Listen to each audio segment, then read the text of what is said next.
are you doing? I'm How doing is your pretty well. isolation? I'll be honest, I think isolation, I'm doing pretty well. I'm staying sane. I'm pretty good. I mean, you know, I found this hole back here. I mean, that could go anywhere right now. I mean, I'm dealing with isolation well, but, you know, apropos of nothing, I've got this hole here. Must be a portal. I mean, I'm not suggesting it's Narnia. I'm not confirming or denying that I've got a Narnia back here. But if I did, this is what a Narnia would look like.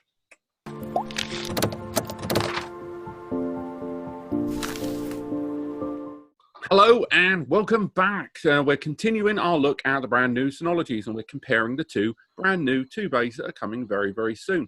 But let's get the awkwardness out of the way, shall we? Yes, me and Eddie are not in the same room. Lockdown and self-isolation is still very much in effect here in the UK, as it is in a number of places around the world. But we deal with these things, we make odd compromises, and ultimately we get through. That is why right now I am here in the studio recording this video for you guys, and Eddie is in his fort in a large tower. I believe he's on the 13th floor of his mega house, and at the moment he's looking down at all of us from his webcam. Eddie, you're helping us with the comparison again today. We're looking at the DS220 versus the DS720, the two new 20 series disk stations from Synology.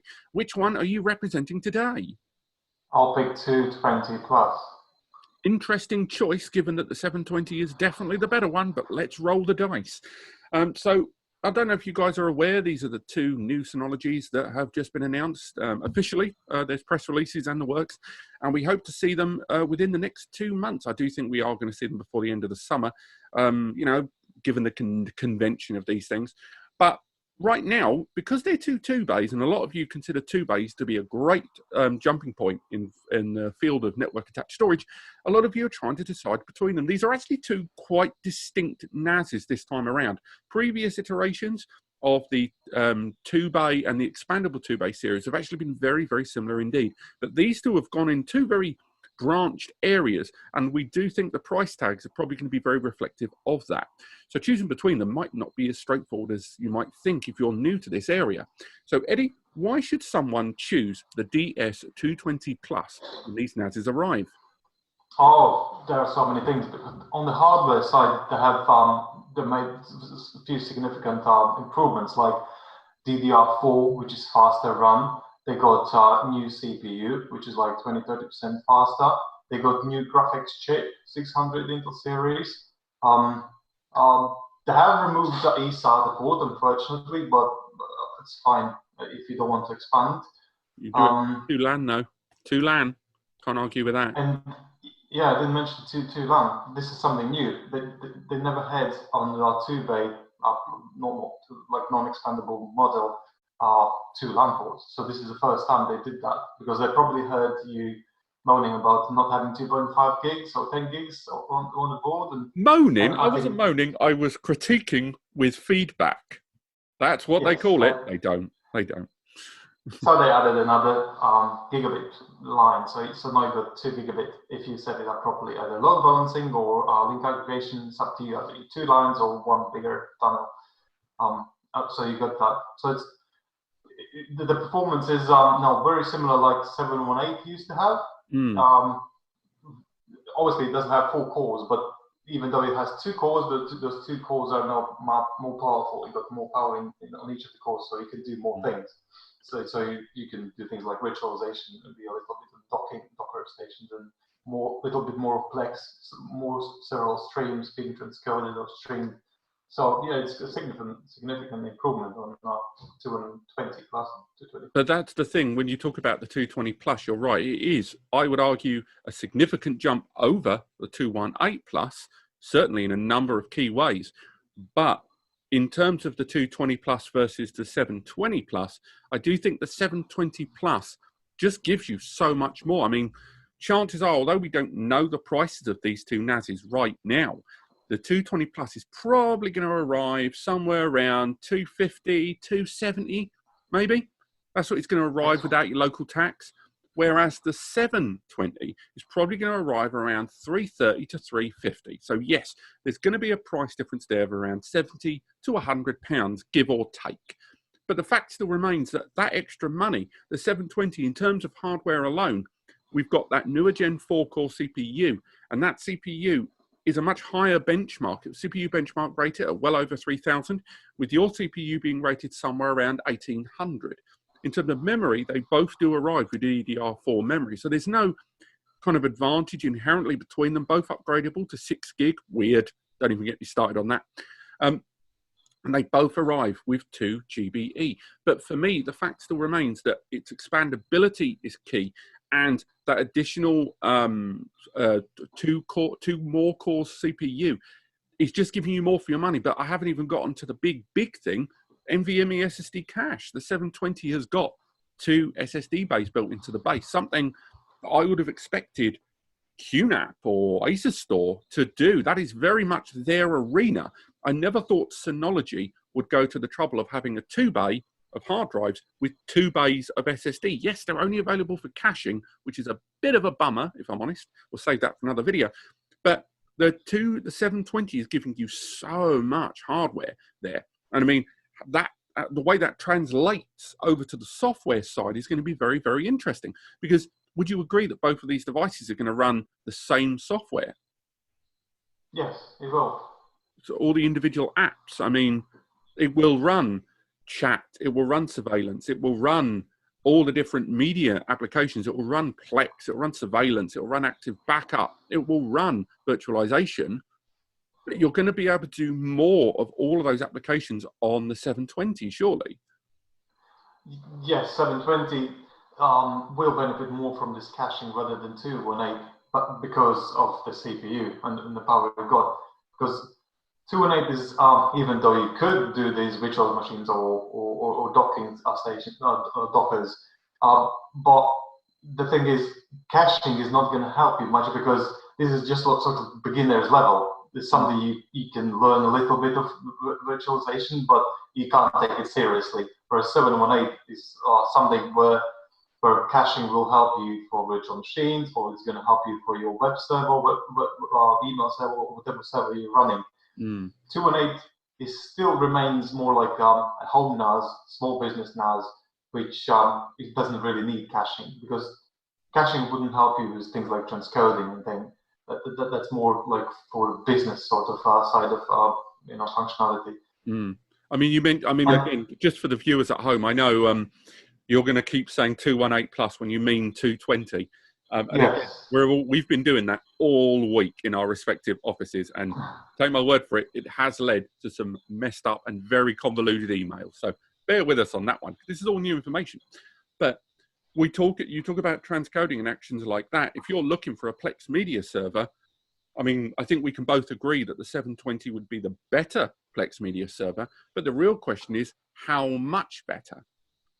So, exactly, because both of these CPUs are still Celeron. They're not Core i3 or 5 and 7. So those who expect that, this new model will be finally running 4K Plex, it won't. So this is still going to do up to 1080p, same like 720, 220, both of them will be doing 1080p. So the only difference is you're going to have one stream or you're going to have 3 streams. So that's how you need to decide here. You go 220 or 720. But, well, I mean, okay, well, let's go into a little bit more detail there about the transcoding, because you mentioned that, 4K in Plex is completely off the table, which, I agree. But natively, because you've always been a big champion of Synology's video station application and native transcoding. So are these two NASs equal with regards to native 4K and 1080p transcoding? Encode, decode, we've talked about it in other videos, but if you want to reiterate. Yes, both of them will do a proper 4K transcoding in video station, like predecessors. But what I have found is that this 600 chipset for graphics is actually not really good for 10-bit H.265 encoding, which is HDR videos on the 4K. Those who got HDR TVs, they know. It doesn't look like it supports as good as 218 did with 500 series. But I hope the specs out there are like new and they'll be updated. But it doesn't look like it's going to be performing as good as the previous series on HDR sort of video content. Anything before, there's no changes in 4K. Okay, then let's look at moving slightly away from software. Then let's bring it back to the hardware. Now, both of them are 1 GBE NASs. Both of them have got two 1 GBE ports. Both of them have got, you know, USB front and back.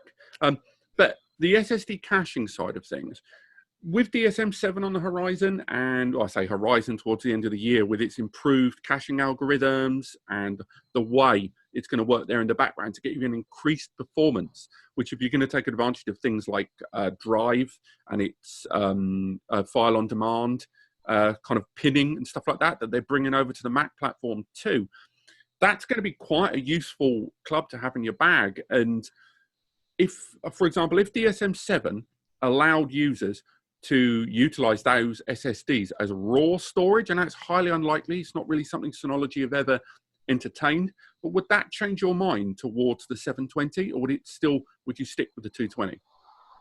Oh, it's still 220, because even if they do allow people to create a volume on SSD and M.2s, it doesn't solve the problem about like a bottleneck, because you still got this 1 gigabit limit. If you had PCI slot with 10 gig, then yes, then people might actually consider having NVMe volume where they do some sort of editing, like beginners, singularities, and use the HDD array for storage, for cold or home storage. But until that PCI slot is added, or 10 gig is added, or at least 5 gig or something, or USB sort of adapter with 5 gig, if they would work with QNAP and allow that to be connected, then until that happens, there is no point of this volume as NVMe volume. But I mean, okay, well, looking at the difference between them, the 220 and the 720, I mean, let's put it down to brass tacks, right? So can we agree that the price difference is probably going to be somewhere between 70 and 100 quid? Do you think that's fair? Price difference between these two? So let's look at, based on that estimate, what is the 720 giving the user for that 100 quid? So we've got an extra year's warranty. So 3 years versus 2 years. No, the warranty. Yeah, that's true. Yeah, warranties are different. So next, you've got expandability. The 720 allows an additional 5 bays of storage to be added to it. It's got two more cores, the processor, although the clock speed is a little less with the 220 arriving with the J4025, 2.0 to 2.9 gigahertz, and the 720 arriving with the J4125 at 2.0 to 2.7 gigahertz. It still gives you a couple of extra cores of memory there. Both of them are arriving with 2 gig. So you are, I think, effectively, we've touched on it, you are kind of getting more expandability in many senses. You've got the ability to have more users concurrently and simultaneously. You've got the ability to expand your storage later on with the 720. Can you think of any other area that would make a user flick towards the 720? 220. Or no? What would make a user? Probably would be. Yeah, it's very difficult to argue with this, because it is true. Just adding, 100 quid or something, you get a so much better model, but it depends on your budget. If your wife says you've got £300 budget, then you can't argue with that. Okay, 1950s husband. Let's carry on that terminology. One of these days.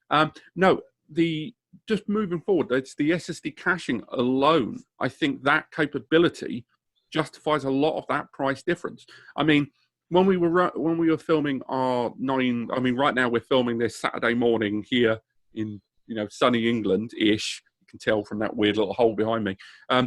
That with the 4s and these 2 bays, the SSD caching is something that was included in every single one of the new releases, apart from that 220. So chances are that 220 is going to be a very, very similar price to its predecessor, the 218 Plus. Or quite opposite. That actually price difference could be more significant because of this. Exactly, yeah. It could be very indicative of a larger price disparity between them, and somehow trying to incorporate the 420 into that product portfolio could really create a very strange environment for pricing. So they're going to have to be very delicate on the way they price these items.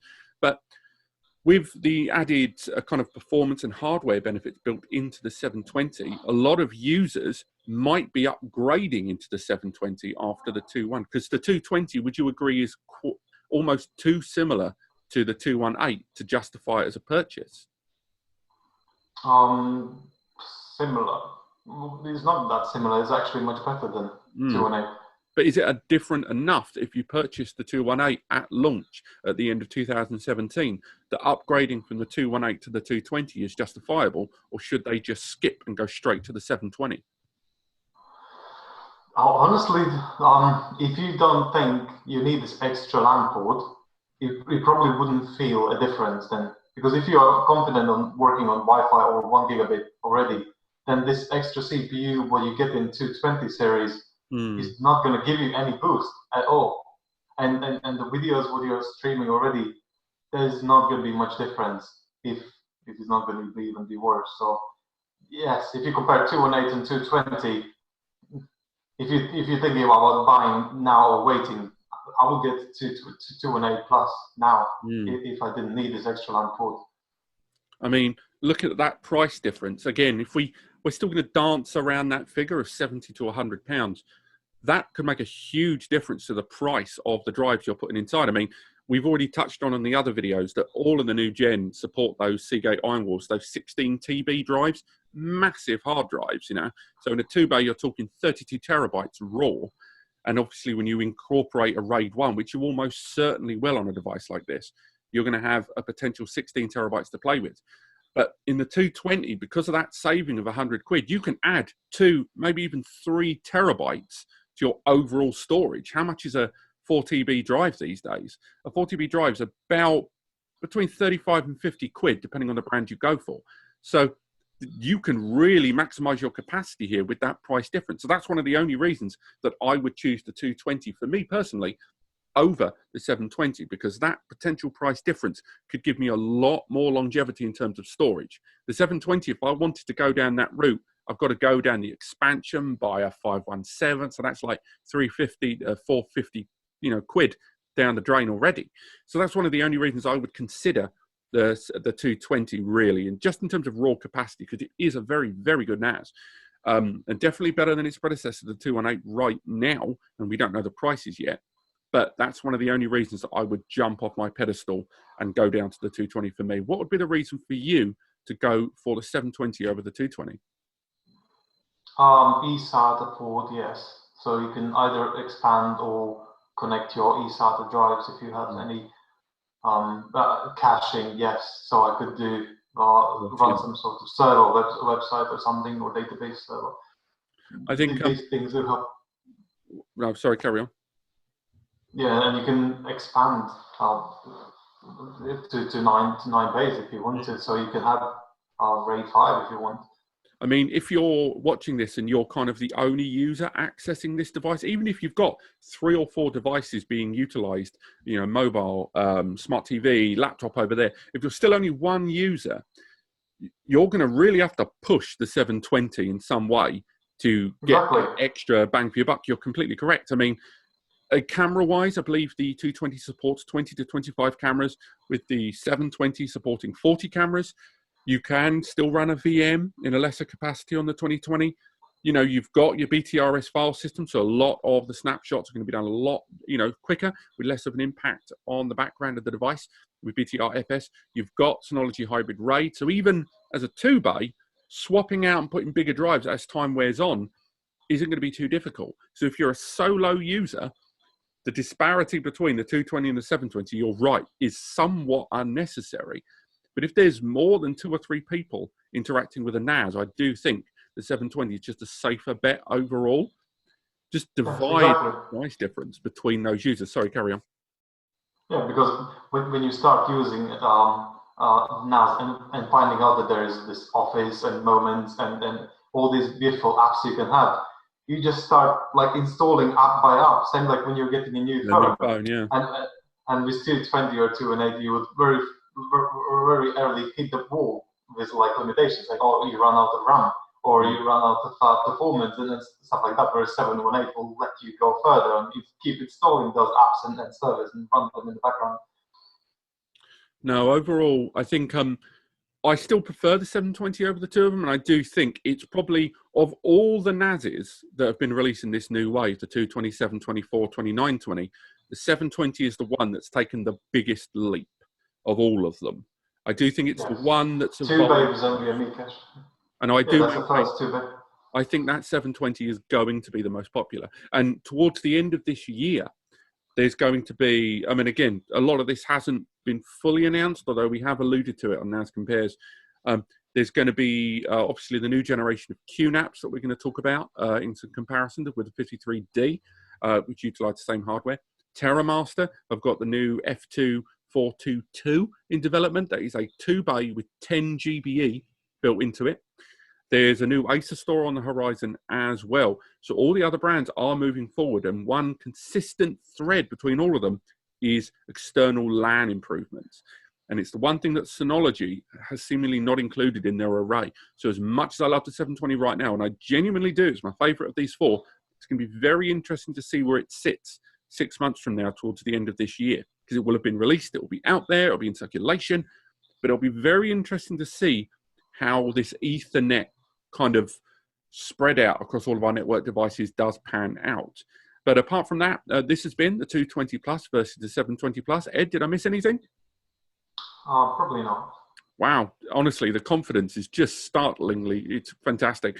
Thank you so much for watching. If you enjoyed this, click like. If you want to learn more, we've got a few more comparisons coming up. Click subscribe. If you've got any suggestions for future comparisons or NASs that you want to see us talking about here, then do let us know. Do remember to stay safe, stay indoors. You know, we don't talk about what's going on outside. Throw away the key, and we'll see you guys next time. Bye-bye. Still not waving, Ed. Still not human beings. Yeah, that's it. Yeah. Thank you. Here we go.